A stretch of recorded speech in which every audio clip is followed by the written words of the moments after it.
So, what's up mga master? Magtatay naman tayo ngayon ng ating shrimp trap dito sa maliit na sapa.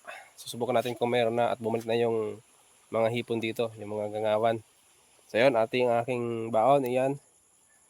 Papakita ko sa inyo, 4 na pirasong DIY na bottle, plastic bottle. Tsaka isang shrimp trap. Yun na lang natitira sa shrimp trap ko. So yun.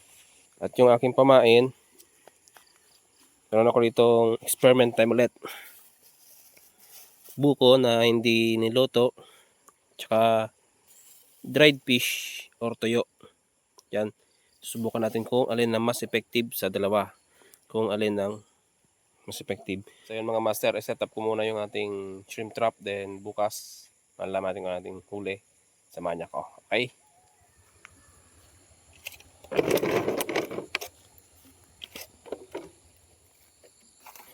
Ito yung tuyo, tsaka buko. Ito lalagay kasi mukhang maraming langawan yan.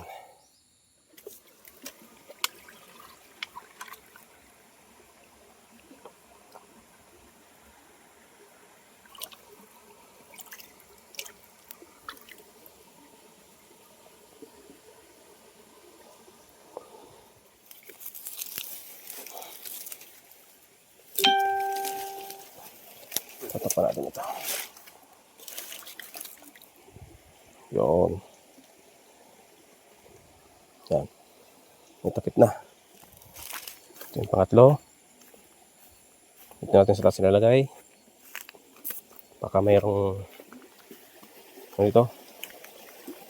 kasili.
Yung pangatlo.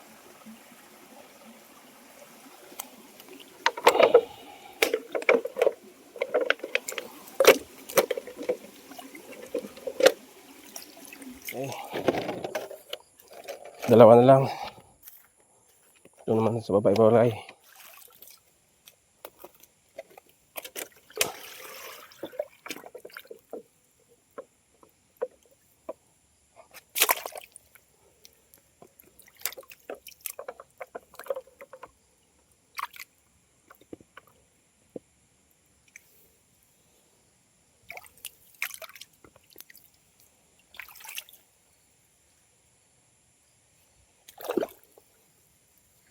Lagyan natin ng bato para di rin.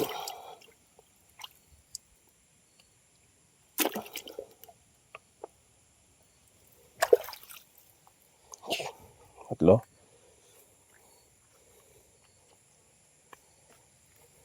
Itong sabi ni Kuya, meron daw siyang nakitang malaking halos doon sa taas. Pero hindi niya daw nakuha. At nakatakas kapag pumiglas.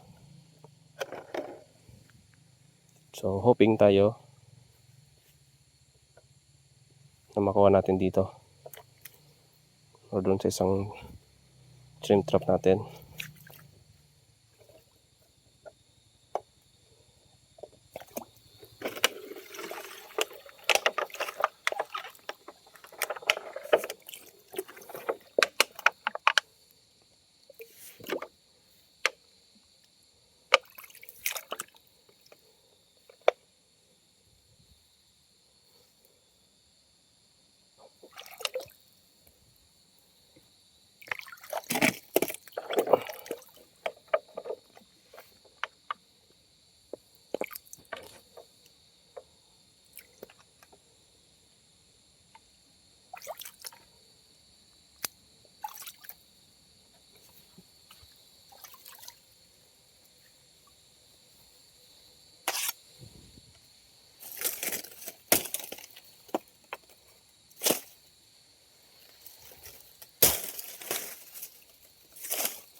Yun, yun yung pang-apat nating shrimp trap na tinaan.